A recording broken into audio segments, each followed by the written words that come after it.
నిజం నిలకడ మీద తెలుస్తుంది, అబద్ధం ఈ లోపు ఆరులు చుట్టొస్తుంది అనేది అనేకసార్లు మనం మాట్లాడుకున్నాం. ముందు మనకు కావలసిన వాళ్ళ గురించి ఎగ్జాగరేటెడ్ పబ్లిసిటీ, మనకి నచ్చని వాళ్ళ గురించి ఒక నెగిటివ్ ప్రచారమే జర్నలిజానికి శాపం అని కూడా మాట్లాడుకున్నాం. ఒకసారి ఆంధ్రజ్యోతి ఈ మధ్యకాలంలో వార్తలు చూస్తే మనకు ఐడియా ఉంటుంది. ఆంధ్రాలో ఎయిర్పోర్ట్లన్నీ నిండిపోతున్నాయి, జనాలు ఖాళీ లేదు అన్నటువంటిది. నేను అంతకుముందు కూడా చెప్పాను, నేను గతంలో ఫ్లైట్లు ఎక్కి వెళ్ళినటువంటి సందర్భంలో ఏంది ఎయిర్పోర్ట్ల ఇది చివరికి ఎర్ర బస్సులాగా తయారైపోయిన ఎయిర్పోర్ట్లు అన్నీ నిండిపోయినాయి. అది అక్కడ నిండుగానే కనబడుతున్నాయి, ఇక్కడ నిండుగానే కనబడుతున్నాయి. వీళ్ళుంటేనే వస్తున్నారు, అందరు ఫ్లైట్లు ఎక్కుతున్నారంటే తెలుగుదేశం ఉంటేనే ఫ్లైట్లు ఎక్కుతారు, అంతకుముందు ఫ్లైట్లు ఎవరు ఎక్కలేదు అన్నటువంటి కోణంలో వార్తలు రాసుకొచ్చింది. బట్ వీళ్ళ వార్తల్లోని డొల్లతనం ఎంత అంటే పార్లమెంట్ సాక్షిగా బయటపడినటువంటి అంశం, ఆంధ్రప్రదేశ్లోని ఎయిర్పోర్ట్లు ప్రస్తుతం 52% వార్షిక సామర్థ్యంతో నడుస్తున్నాయి. కేంద్ర పౌర విమానయాన శాఖ మంత్రి మురళీధర్ మోహల్ చెప్పాడు.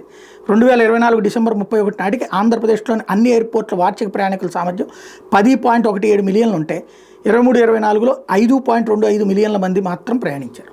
అంటే సగం మంది మాత్రమే ప్రయాణించారు. అంటే అంత ఎగబడి ఉన్నట్ట.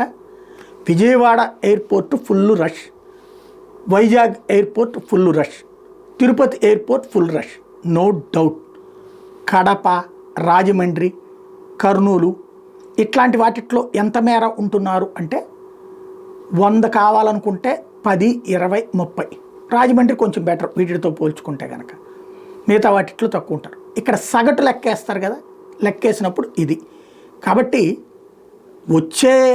ఆల్రెడీ వస్తున్నటువంటి జనాల్ని మా వాళ్ళు వస్తేనే వచ్చారు, అంత ముందోళ్ళు ఉంటే రాలేదు అనేటటువంటి ప్రచారాలు అనవసరం. ఖచ్చితంగా ఇప్పుడు మధ్యతరగతిలో ఫ్లైట్లకి ఇంట్రెస్ట్ చూపించడం ఎక్కువైంది. ఇప్పుడు విజయవాడ నుంచి హైదరాబాద్ పోవాలంటే 4.5 గంటల పాటు. అదే సందర్భంలో దానికంటే ఫ్లైట్కి వెళ్ళడం బెటరు అని ఇదివరకు అనుకునేవాళ్ళు.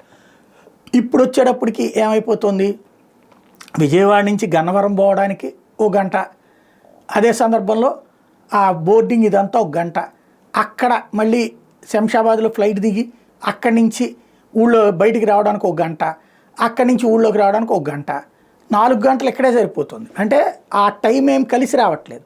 కాబట్టి ఫ్లైట్ల కంటే బై రోడ్డు వెళ్ళిపోతారు. అదే వైజాగ్ వాళ్ళు తొందరగా ఫ్లైట్కి వెళ్ళడానికి ఇష్టపడుతుంటారు. అదే సందర్భంలో దగ్గరలో ఉన్నటువంటి వాళ్ళు అయితే ఫ్లైట్కే ఇంట్రెస్ట్ చూపెడతారు. ఇది సహజంగా జరిగేటటువంటి పరిణామం.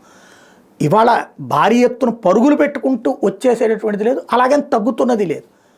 ఎంతవరకు వార్త నిజమో అంతవరకు రాస్తేనే బాగుంటుంది.